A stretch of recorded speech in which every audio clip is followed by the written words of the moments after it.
Good afternoon and happy Juneteenth. My name is Kyle Roberts and I'm the Associate Director of Library and Museum Programming at the American Philosophical Society. It is my pleasure to welcome you to this afternoon's virtual discussion on biography and memory, a Juneteenth conversation with Tara Bynum and Cornelia Dayton. To begin with, I want to acknowledge that the American Philosophical Society resides in what is now known as Philadelphia, which is in Lenape-Hoking, the homeland of the Lenape people, whose relationships and connections with the land continue to this day and into the future. In recognizing this, the Society expresses its thanks for the past and ongoing generosity of the Lenape, as well as that of numerous other Indigenous communities and individuals throughout the continent, who have offered their guidance, their expertise, and many opportunities for collaboration.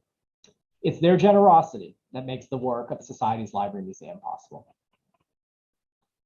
For those joining us for the first time, the American Philosophical Society was founded by Benjamin Franklin in 1743. The Society is a catalyst for the discovery of new knowledge. Election to membership honors those who've made exceptionally significant contributions to science, the arts and humanities, and public life.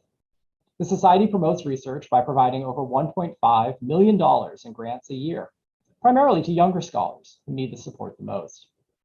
Our library and museum collections and research centers serve scholars and visitors from across the globe. Please do check out our website, amphilsoc.org, and we'll put a link in the chat to learn more about what we do and for news of upcoming events. Juneteenth marks the date that word of the Emancipation Proclamation made its way to Galveston, Texas on June 19, 1865.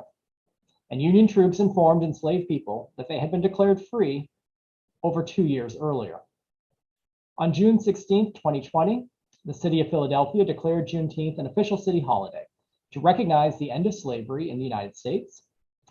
The American Philosophical Society joins the city of Philadelphia in observing this holiday and will be closed for business on Monday so that staff can take time to reflect on the history and persistence of racism in the United States so that we may individually and collectively affect change within ourselves and our nation. The issue of slavery followed the Society's founder, Benjamin Franklin, over his lifetime, as he first profited from the system and then advocated for its abolition. He enslaved several people between 1735 and 1781 and published advertisements for the sale of slaves in his Pennsylvania Gazette. As a prominent scientific mind, he also played a complicit role in the underpinnings of scientific racism. Late in life, Franklin had embraced the abolitionist movement and joined the Pennsylvania Abolition Society, going on to become their president in 1787 and serving until his death. Franklin changed his views on race and equality through learning, listening, and conversations with those who advocated for freedom. We hope that this time to reflect on our nation's failings and opportunities to create a more perfect union will promote the same growth within our society. Some housekeeping for today. We are using Zoom webinar for today's discussion, so not to worry, you've all been muted.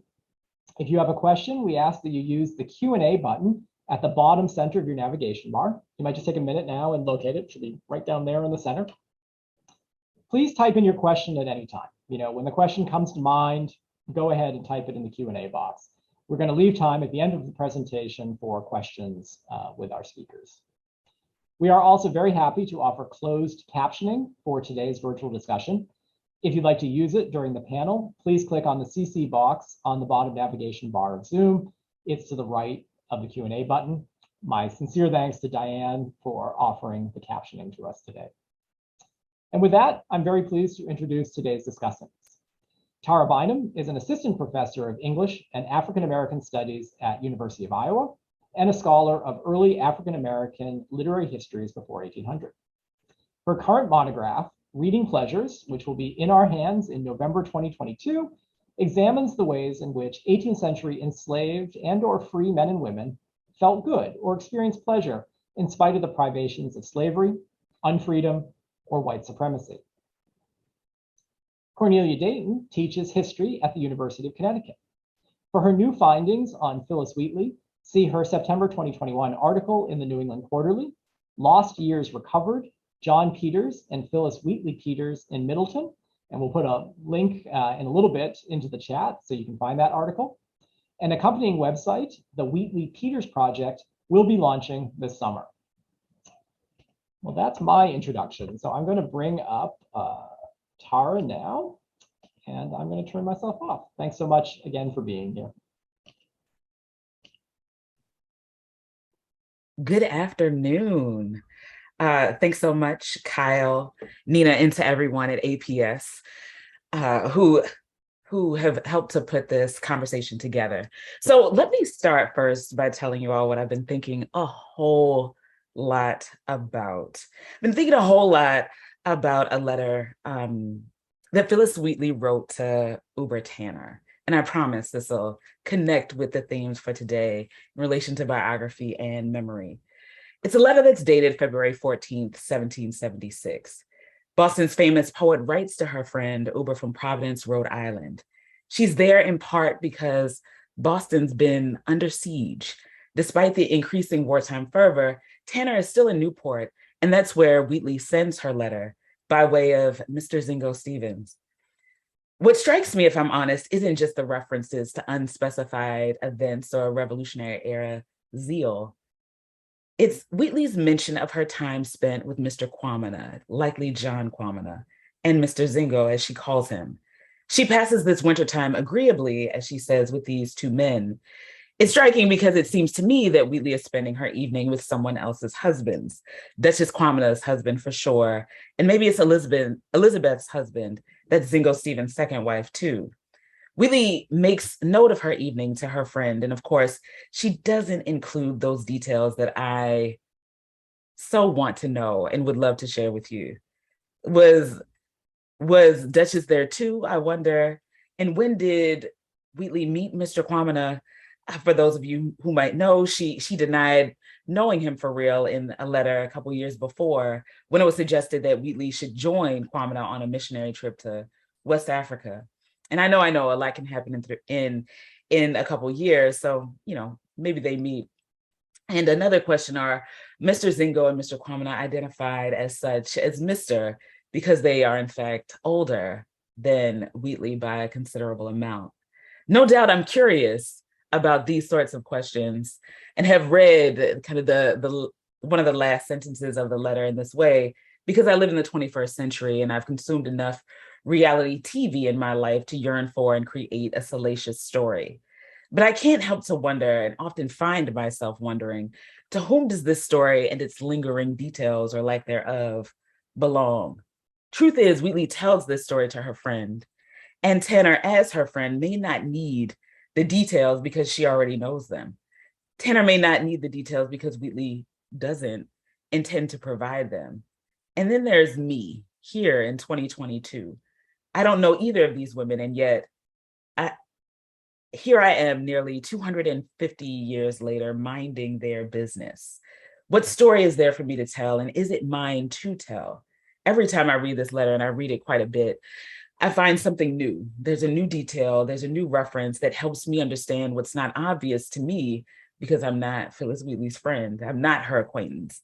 Instead, I'm an interloper in her business who's left to wonder whose story is this to tell, to share, or to give away to an eager reader. And to be clear, I know it's my business to do this work, just because I know it's your business too, to remember, to wonder, to look for, and go in search of the past. That it's in that spirit that we are gathered in this space today. I'm learning to do this work, though, while considering what it means to go in pursuit of stuff, not necessarily meant for a large or a small print audience, that doesn't actually belong to me and wasn't meant for me to know. So let me explain it in this way. So in 1863, Catherine Beecher gives a set of letters, I think it's 6 of them, from Phyllis Wheatley to Uber Tanner. She gives these letters to Reverend Edward Hale. When Beecher was living in Newport as a pastor's wife in the early 1830s, Tanner gave the letters to Beecher. Tanner handed them over not long before she passed away in 1835 or thereabouts. Beecher keeps and cares for these letters for another 30 years. Not long before she receives them, or not long after he receives them, Edward Hale gives the letters to Charles Dean, the Massachusetts Historical Society chairman on the committee on publishing its proceedings. Dean mentions Beecher's letter to Hale and reproduces portions of those reproduces portions of Beecher's letter to Hale in a lengthy footnote in the Proceedings of the Massachusetts Historical Society. And Dean celebrates this acquisition, and the letters are well received by his audience. Neither Dean nor Beecher nor Hale explain why Tanner has saved Wheatley's letters, or why Tanner gives the letters to Beecher, or why Beecher passes the letters along to Hale. No one, not even Tanner, mentions how many letters may have existed between her and her friend. And I guess what's funny in that maybe more curious way is that this letter, this 1776 letter that I just mentioned, is not among those that make it to the Massachusetts Historical Society, at least not to my knowledge. It showed up for me and everyone else in a series of articles about this letter in, I think, 2005, when it gets sold at auction for much more than it was anticipated to sell. So it seems Tanner did not include it among the letters that she gave to her pastor's wife in the 1830s. And I suspect, though I can't necessarily prove on this day, that Tanner chose which letters to give to Beecher, and maybe Beecher chose which letters to give to Hale. I can't be sure, but the takeaway for me is that Tanner, and maybe Beecher too, likely knew what business she intended to pass along to Beecher. I'm often told and reminded that Wheatley's letters to Tanner are deeply religious, and this much is true. But is that true of all of the letters between these two women? That I can't know. And maybe a better question is, might it have made sense for this elderly Tanner to give her pastor's wife the religious letters and not the letters that might explain why Wheatley would spend an evening with someone else's husbands? I'm left without answers to offer, and certainly not a complete story. And I keep being left without answers in a business that seems to demand them. What I do have is a story of a person without let me ask this question again. What is a story of a person without answers to seemingly basic questions?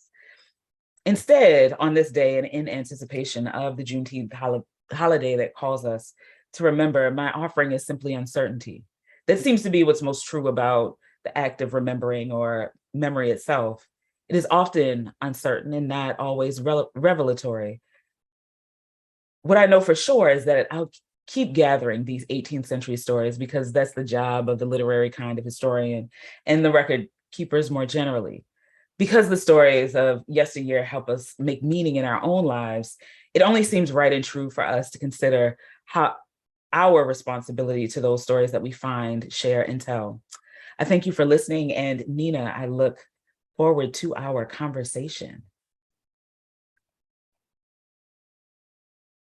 Thank you, Tara, and also Kyle for introducing us and getting the conversation going.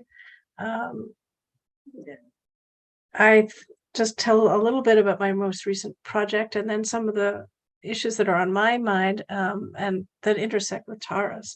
In my recent project, I zeroed in on interpreting a cache of 120 legal documents that I found that fill in some of the blanks in the biographies of Phyllis Wheatley, a young woman born in West Africa, trafficked across the ocean, brought to Boston in the slave ship named Phyllis, and then named by her purchasers, John and Susanna Wheatley, after the slave ship that she had suffered such great dislocation on. Phyllis Wheatley has a fascinating life story, although a fairly short one, because she died in her early 30s. And she married, after she was manumitted by the Wheatleys, she married a free Black man, John Peters, in 1778 in Boston. But these new documents, which we're still really trying to figure out what the new leads are, these documents tell us that the Peterses left Boston in 1780 for about 3 years, and biographers have always wondered, where did they go? And the documents tell us that they moved 20 miles north to Middleton, which was a poor interior town north of Boston. And there, John persuaded his former enslaver to deed him a 110-acre farm. Yet he met concerted opposition from town officials and townspeople that eventually made it impossible for him and his wife and their infant to stay. So my article in the New England Quarterly that lays some of this out really explores what the court papers tell us about town politics, racial hierarchies, access to law and citizenship for African Americans, and the final 4 years of Phyllis Wheatley Peters' life. They returned to Boston in late 1783, and she died a year later. John Peters lived another 17 years. He did not remarry. He listed himself throughout his adult life in tax and court records with a variety of vocations, which was not unusual at the time, but trader, shopkeeper, yeoman, lawyer, physician, pintlesmith, and gentleman. We could explore some of that a bit later. So I will be spending next year pursuing a new project, which is a short book-length biography of John Peters, exploring his life both as the husband of Phyllis Wheatley and as a skilled man of many vocations who was not deferential to white people and who was quite knowledgeable about litigation, lawyers, and courtrooms. And just to mention some of the methodological issues I've been thinking about recently, one is telling stories through historical objects. And I'll just give two examples. One is that I had the chance 2 weeks ago to go to Houghton Library, the Rare Book Library at Harvard University, and look at one of the special books that Phyllis Wheatley brought back from London when she was there in 1773, overseeing the publication of her book of poems. And several prominent literati types in London made sure that she was able to purchase or gave her as gifts books by her favorite authors. And one of these books was a sort of fancy edition of Paradise Lost by John Milton. And Houghton Library happens to have been given it in 1824. I'm not particularly a book historian, but I know that the material object can have clues. And other scholars like Joe Resnick of BU have cataloged well the books that Phyllis Wheatley owned and where they've ended up, like the Library of Company of Philadelphia. So we know this. But for me, I was trying to sort of think through the lives of John Peters and Phyllis Wheatley Peters together as a married couple, and the books that they must have brought with them from Boston to Middleton and back again. And the striking thing about this particular copy of Paradise Lost is that it's a folio volume. And that reality didn't really seep in until I held it and examined it very carefully. It's a very large and heavy volume. And the pages inside are pristine. So you wouldn't think this would be her reading copy of Paradise Lost if it was a favorite text of hers, but it's more like a presentation copy.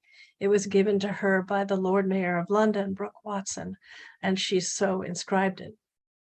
And one other mystery about her books is eventually we believe they were sold because they were valuable, and John Peters was in debt, as many people were at times in his life. So this book wound up with a very wealthy Salem family, the Pickmans, and then Dudley Pickman gave it to Harvard. So one issue in thinking about John and Phyllis's lives together is to think about the books that went with them and what it meant to them to bring certain books with them. And when was it? We're still not sure that John Peters sold that particular book and other books, and how did it happen? So at his death, the second example I'll just give is that John Peters had his estate probated And probate inventories have fascinating clues as to certain objects that people lived with and were important to them. And in his probate inventory are mentioned 13 books, which are not detailed, and a Bible, and silver spoons and a silver watch. And then an object I haven't seen very often in probate inventories that I'd like to learn more about, a silver-mounted clothes horse. So I think my point here just is that this is a place in someone's biography where curators and experts on material culture could be very helpful. They could possibly show me what did a silver-mounted clothes horse look like in the 18th century? What did it mean? How did one use it? I can imagine, but I'm hoping next year to find out more through these sorts of clues and interdisciplinary conversations. So I'm going to leave it at that, and I look forward to our conversation with Kyle and with Tara and with the audience. Great, thank you so much. Two wonderfully intriguing presentations to really get our minds going on the topic today of biography and memory of 18th century individuals who have not left a huge mark in the archival record. I've been writing a paper for a wonderful conference that's happening next month at Mass Historical on underrepresented voices in the archive. And the APS is the holder of the papers of Benjamin Franklin. We have 17,000 letters to and from Benjamin Franklin. And I'm just wondering, Tara, what you would do with 17,000 letters. My God. Over Tanner, or I mean, you were mentioning 6 letters, Nina, you were talking about 121 legal records.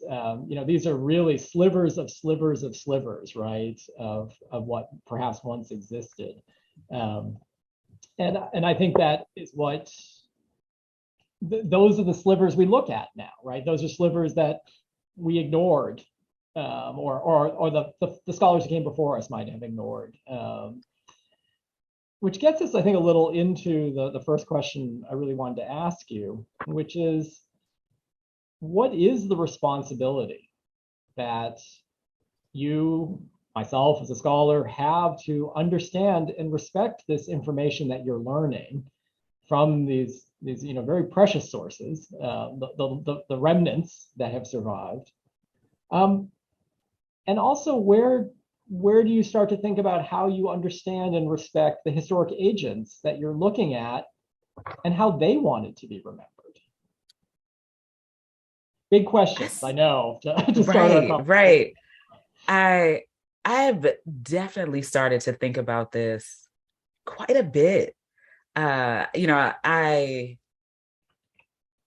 don't necessarily feel daunted so much by the lack. I guess I try not to do the compare and contrast, like how much Ben Franklin leaves behind, how much Phyllis Wheatley leaves behind, because I think they could end up feeling very, very discouraging very easily. But I think this question, for me, in some respects, I have kind of landed to, in part by way of the discussion of the archive and what is lacking about the archive, the silences of the archive. And I think that in many ways, the silences of the archive are present in that kind of line of conversation is an important one to have and a generative one to have. And also, I have wondered how much is supposed to be left behind for me to know and understand. So I think that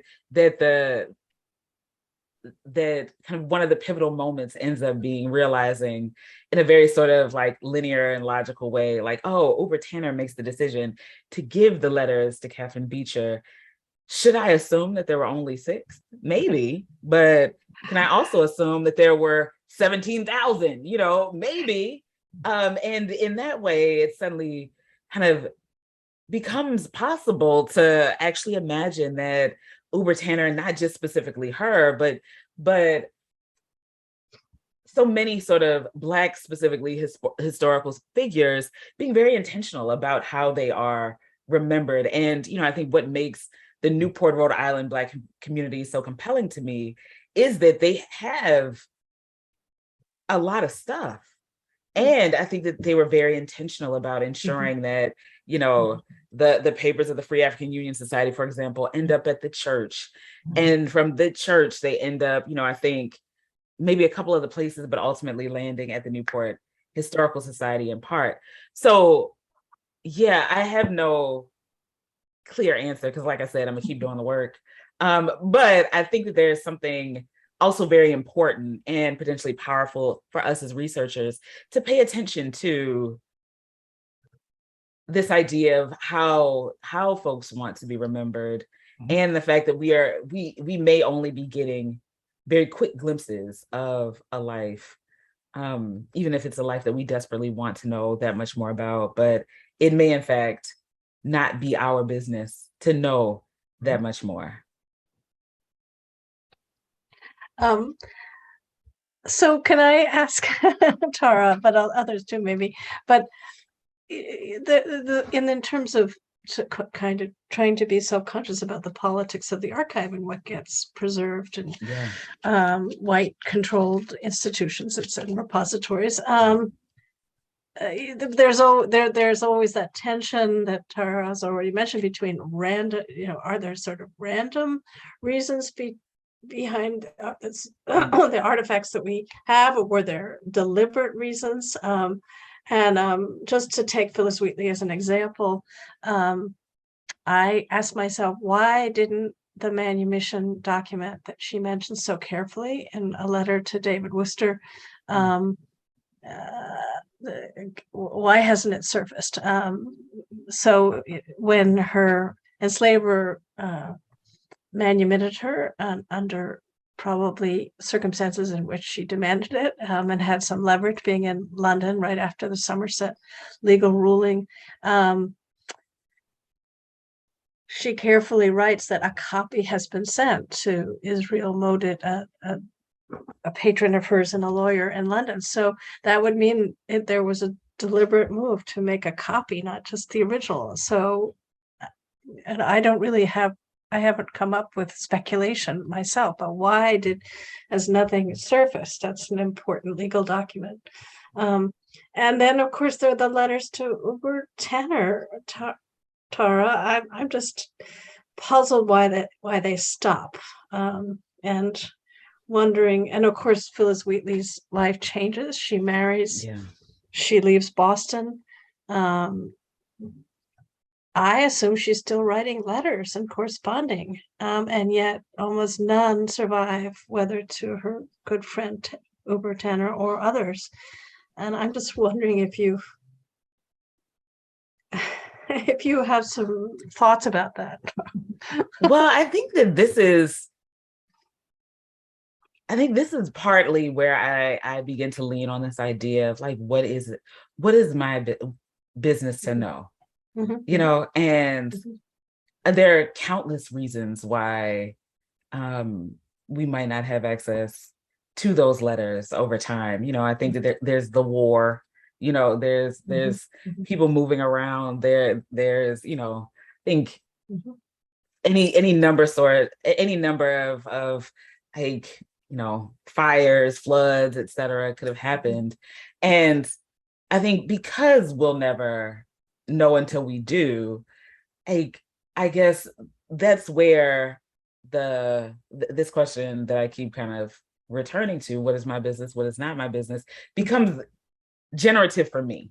Like it isn't so much about there being a dead end, but instead it's like, what is it that I am supposed to have access to? And some of that may be as intentional as, I would argue, Uber Tanner's curation of letters and Catherine Eads Beecher's curation of letters that make it to the Mass Historical. Like, I think that there are moments where we might be able to infer that. And then there are other moments when we legit have no idea. And I think that it's still in those moments where it becomes, a matter of, I guess it's just not my business to know. Does that mean that I stopped looking?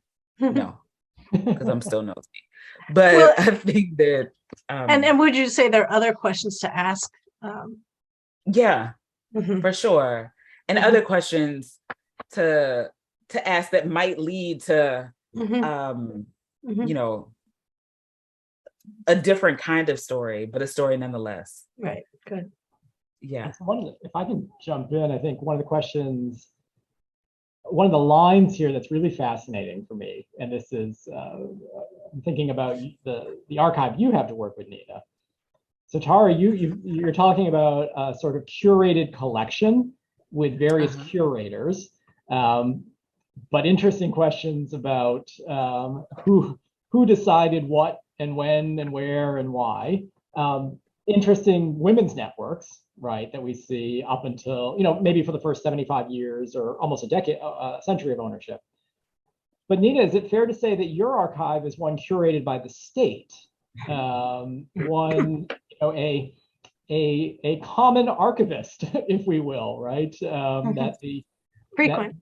and that from your earlier work, the state probably records a lot of people who are not recorded otherwise. Right. So how does that start to come in?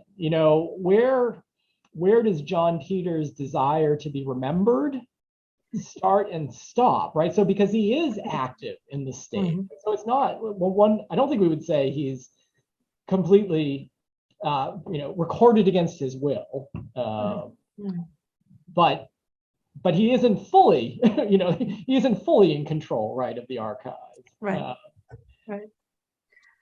Yeah, so let's just take the case that and there are other individuals like this, of someone who's we might say, somewhat common or frequent litigator, and I think he fits into that category. Uh, he's, we might say he knows, as to most sort of middling class um, colonial people who inhabited the colonies, and had legal status and access to the courts. He was comfortable suing people if he felt he had reason. People who read my article have expressed um, surprise that he seemed to find excellent lawyers. But I think that was pretty common. If you sued, you found yourself one or a pair of lawyers. Um, Sometimes John Peters represented himself, and I speculate that in those early years when he met Phyllis Wheatley, we don't know under quite what circumstances, but he boarded. He had his lodgings right next to the courthouse in Boston, and I suspect, like many people do, he sat in and taught himself. Uh, and just to leap forward to the end of towards the end of his life, he does list himself intriguingly in the Boston tax assessments as lawyer among these other. And so people have asked, of course, what does that mean? He was a free Black man, well known in the town. He was not licensed to the bar. You could train yourself to be a lawyer in this time period, but usually by apprenticing to a lawyer. So we don't think he went through that formal practice that we know of. Does this mean he dispensed, legal advice that you could come to him to help write out the forms and learn how to sue? Especially, did he do this for other people of African descent in Boston? It'd be fascinating to know. No clues have emerged yet, but of course, in the litigation itself, Kyle, that you ask about, some of it is very deliberative on his part. But on the other hand, in the main dispute that I track in my article, we never have his direct voice, because unfortunately, if you're a party in a suit, you don't you can't depose yourself. You can depose other people. So we see the depositions come from people who are pretty hostile to him, and that's something I try to remind my readers. So we don't have an autobiography as we do for Chloe Spear and other important Black people who lived in New England. We don't have that self-reflective voice, right? But I am a big believer as a social historian in court records as a way to capture speech acts, economic relationships and networks. And this is one thing, again, I think Tara's forthcoming book, I'm just curious about whether she would say there are biographical elements of her book, but also her ongoing project on research into the Black community of Newport. It seems to me networks are important. You must have important findings about networks, both connections between people that we wouldn't expect, and then some that we already know a little bit about. Yeah, I feel like the book that's coming out shortly is it, I think it's a different sort. It's a different sort of project than the Newport project. So, I think the Almost Out book, Reading Pleasures, is very much like thinking about the way that 4 very specific authors write about pleasure. So I think this question of kind of biography and memory, there might be a way to get at it in that book, but really it's this Newport community where I've been thinking most often about like what people's lives look like.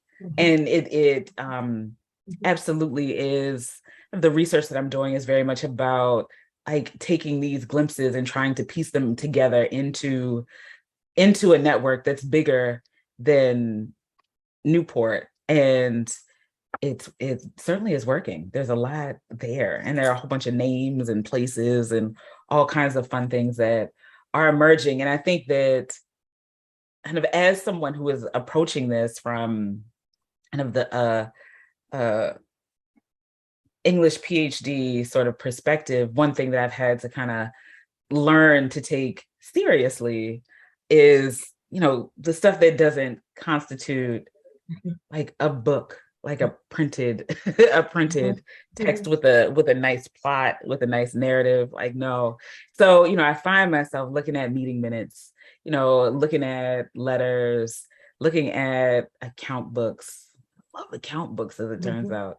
And I think in that way, like, I guess the questions that you bring up about voice, Nina, are really important, because you might not, like in the way that you say that you don't hear John Peters, but he shows up. Like, I don't hear Caesar Linden necessarily in his account book, but there's definitely representation of activities, the sale of goods that still constitutes information. And I think that the part of the lesson for me that in this work has been, thinking a bit more creatively about what constitutes data or information, and learning how to glean information from something that, might not, to me at least, be obviously like informative. So for people who don't know it, could you just describe that amazing account book? And oh my God, Caesar Linden's account book. How much time do we have? Oh no, I always say, if anyone is ever trapped in an elevator with me and needs something to talk about, bring up Caesar Linden's account book. So Caesar Linden's account book is about, I'd say, maybe 35 extant pages of this enslaved man's account book. Caesar Linden is enslaved to Josias Linden, who is a one-term governor of Rhode Island. Josias is also the clerk of the Rhode Island General Assembly for a long time. And the Lindens are, I would say, kind of a big deal.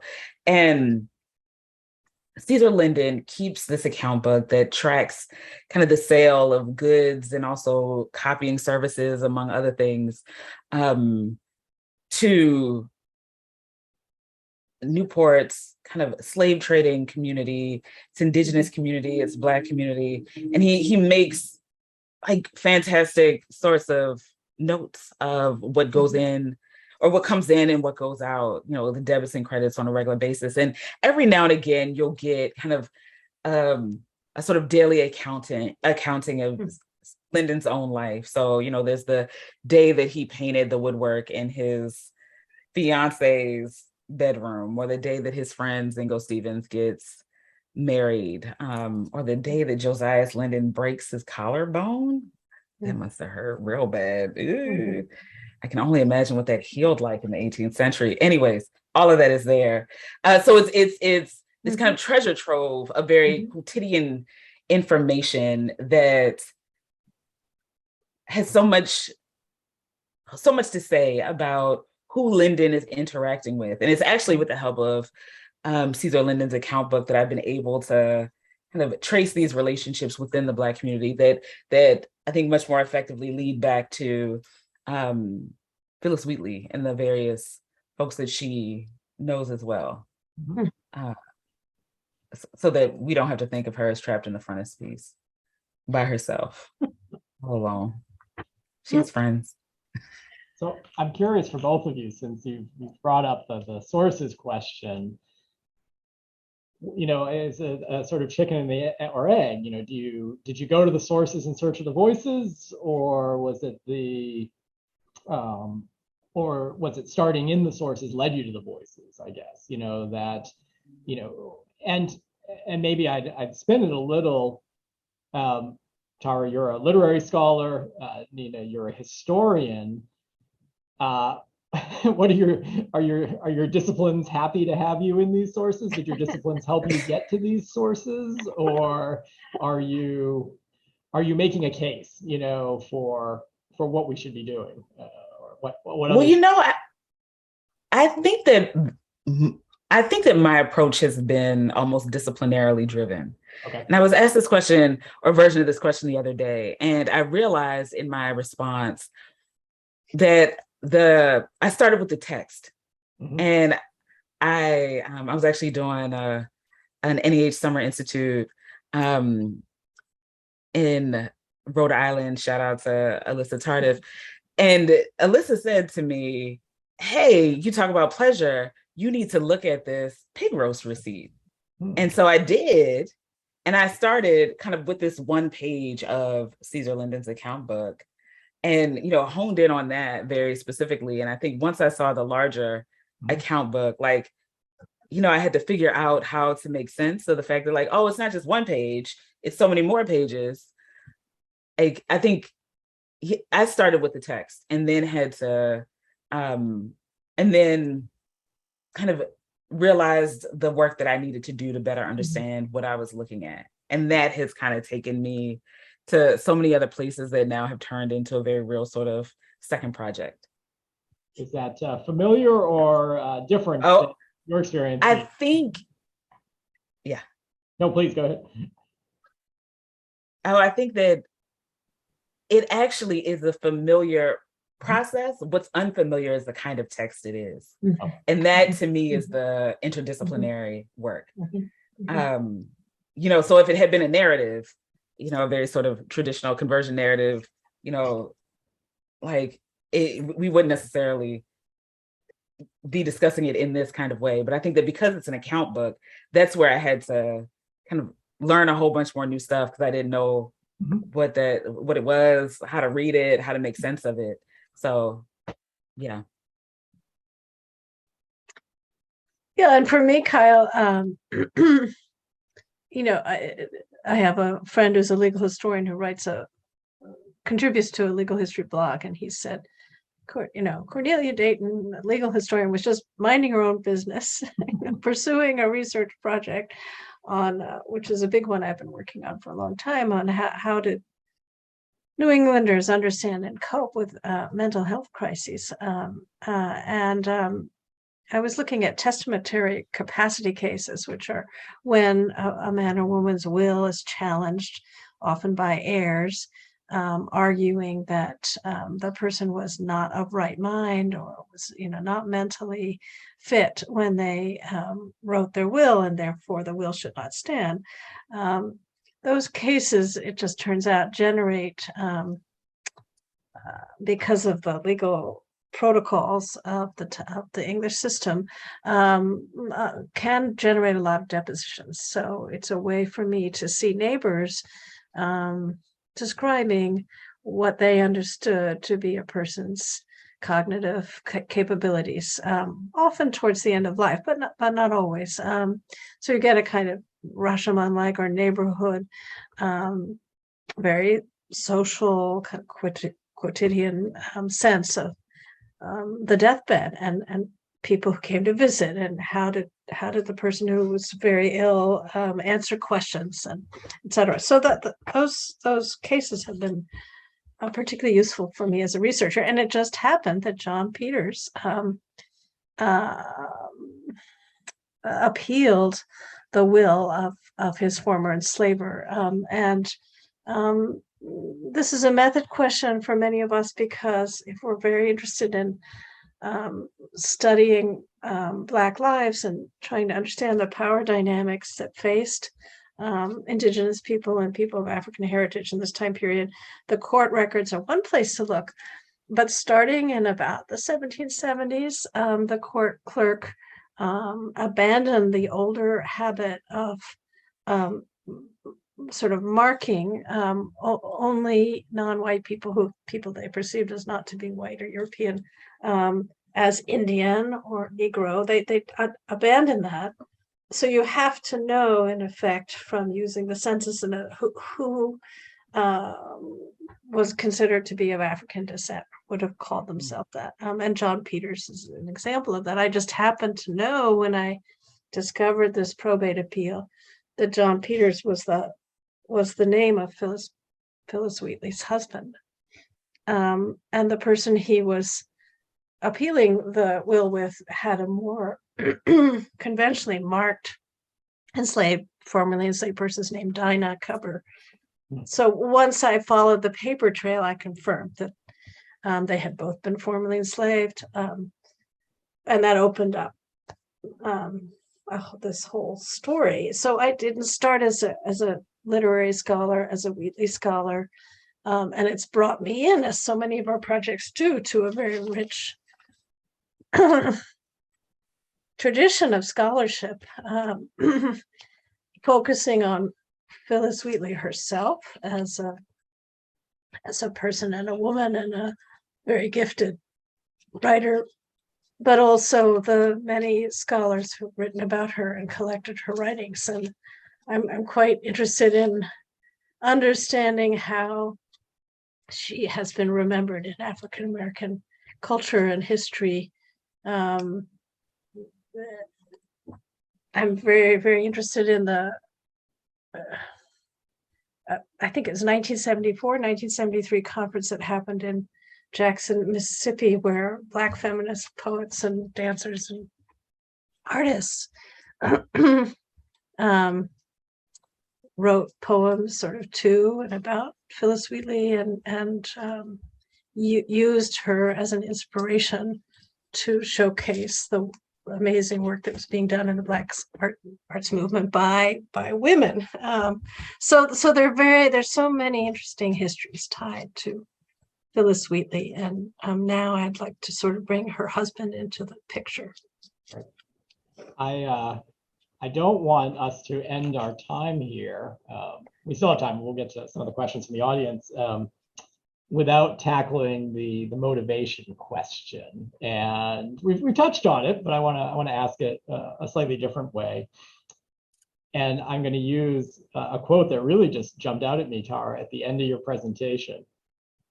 You told us you keep being left without answers in a business that demands them. Does your discipline, what are your disciplines demand? And then that's question A.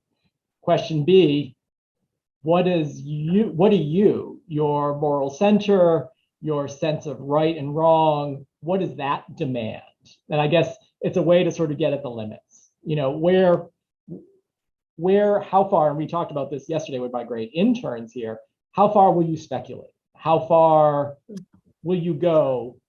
And what sign do you need to stop, right? That Peters doesn't want you to pursue that anymore, or wouldn't want you to pursue that, or Wheatley or Tanner wouldn't want you to pursue that. I realize it's a lot of questions, but just really curious how you navigate those questions individually.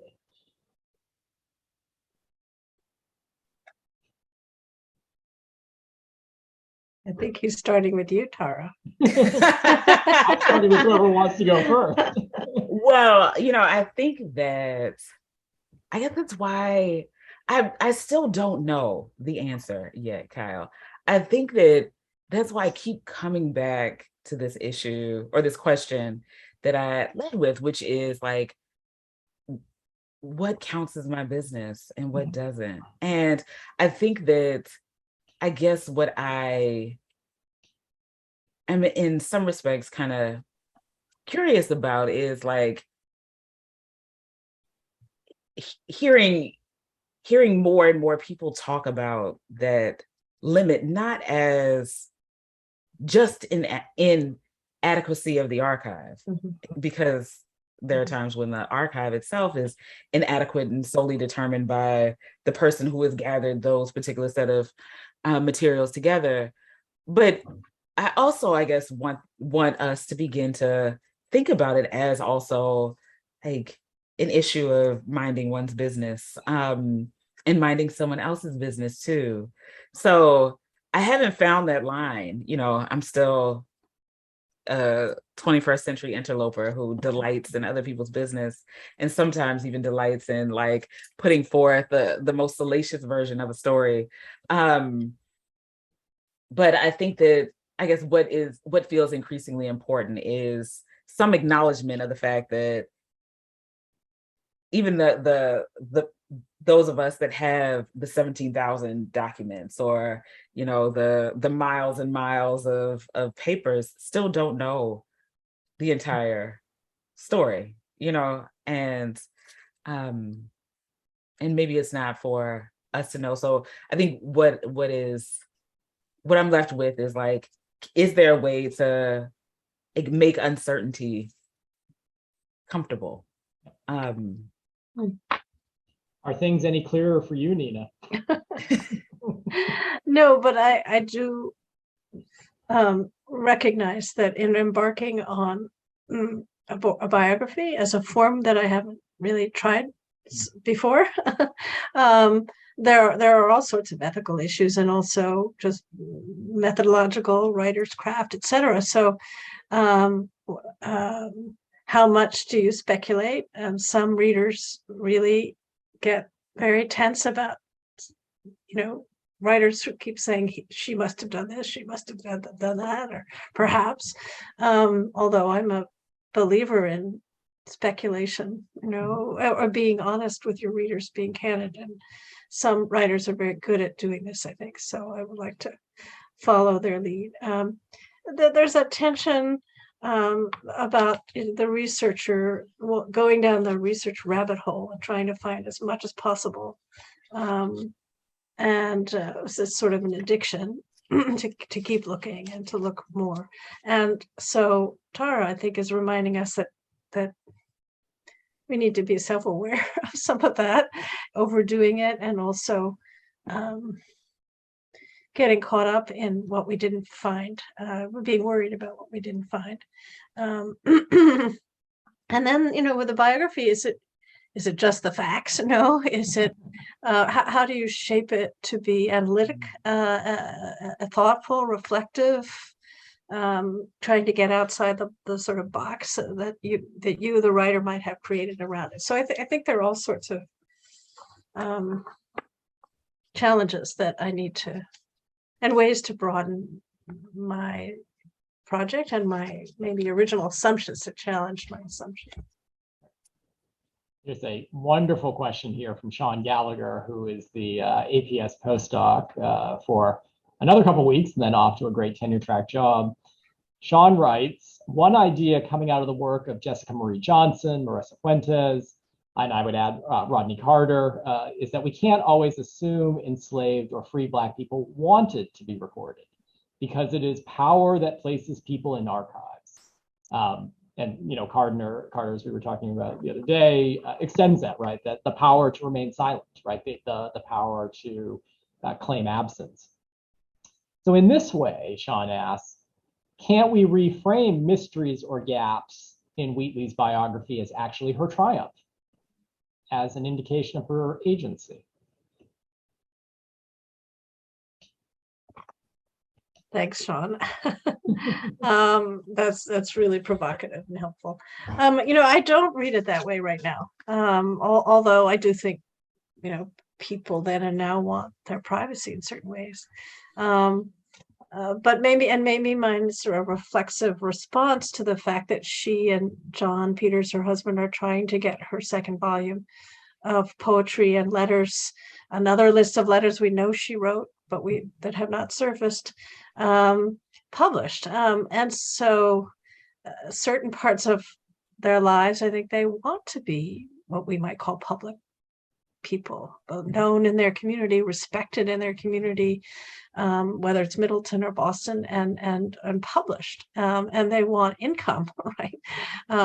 Steady as possible in the 18th century source of income. So in that sense, I do assume that the silences are not ones that she chose or John Peters chose, but that arise from external forces, based both in the time period they lived and afterwards.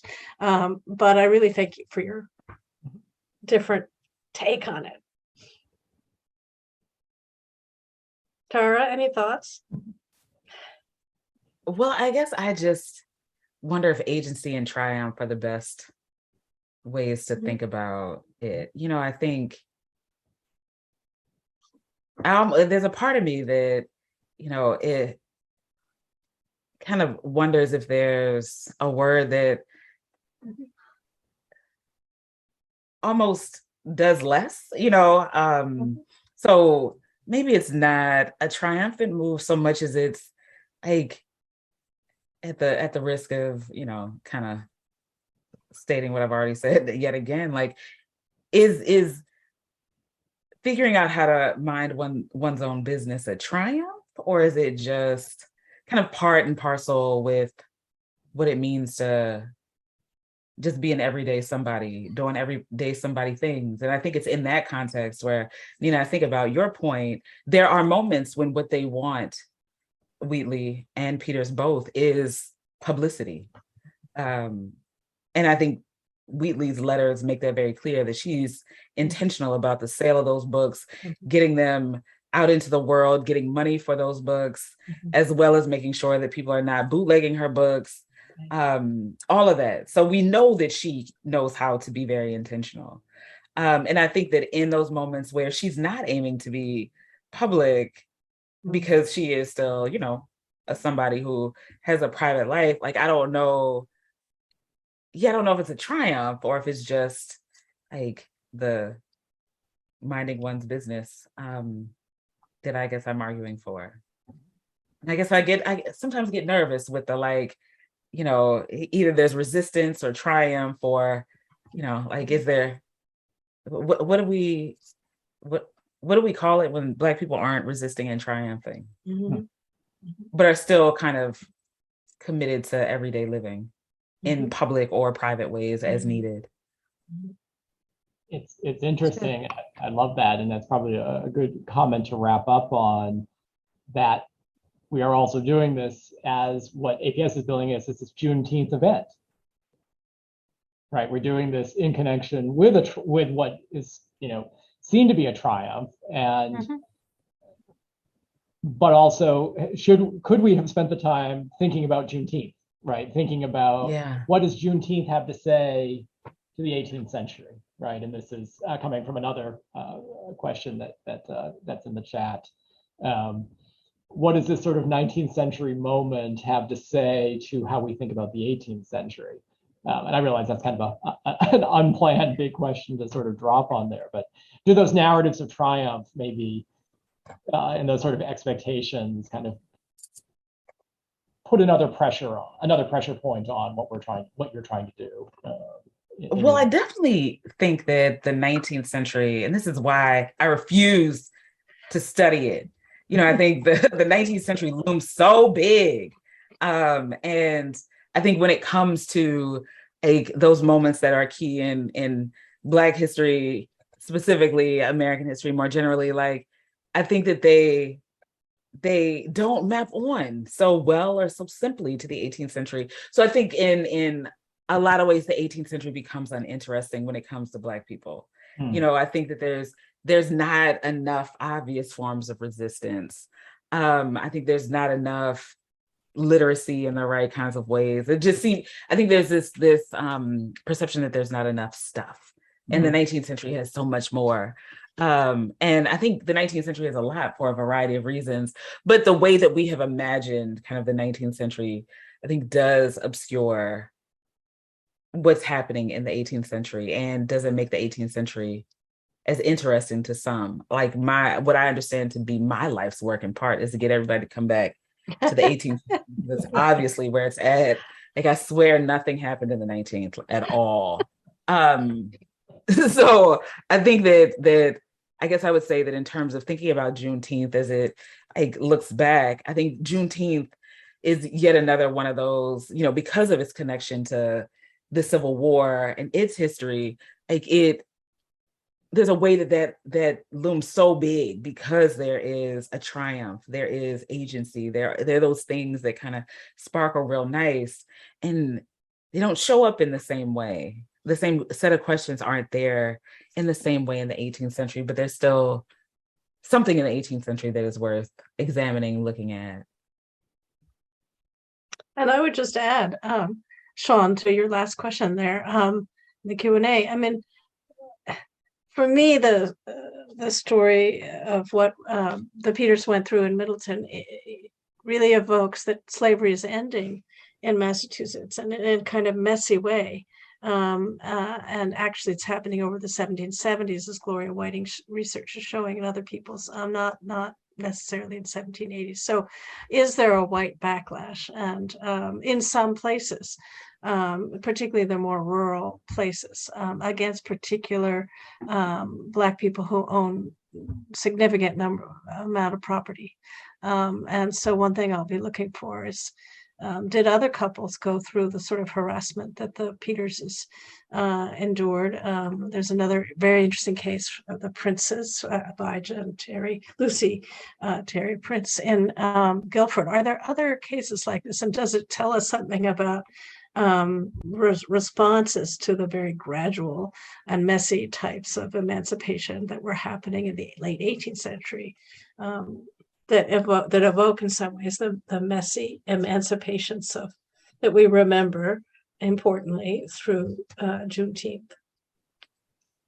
I think we can all agree that the 18th century has a lot to tell us, and you can learn much more about it in Lost Years Recovered, John Peters and Phyllis Wheatley Peters in Middleton in the New England Quarterly, and in Reading Pleasure, coming out in November 2022. Thank you both so much for a great conversation that I know I'm going to be thinking about all weekend. So, because I am not able to draw a line between what my business demands that I do and what I'm allowed to do.